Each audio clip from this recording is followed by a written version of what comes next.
வாழ்றா.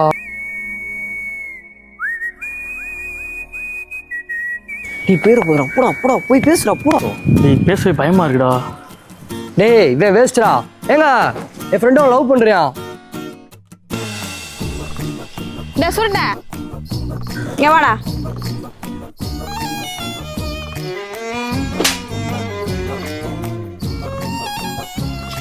எதுக்கு நான் ரோட்ல நின்று கத்திட்டு இருக்க? அவன் லவ் பண்றான்னு எனக்கு தெரியாதா? நானும் தான் அவனை லவ் பண்றேன். இனிமேல் ரோட்ல நின்று கத்துன மண்டையில தீய வச்சு பொறுத்துவேன். போடா. ஆச்சா அது லவ் பண்ணுதாம்டா. ஏண்டா என் கூட சுற்றி எப்படி அங்கே போய் லவ் பண்ண மனசு வந்துச்சு உனக்கு? டேய் லூசு, அது உடனே லவ் பண்ணுதாம்டா.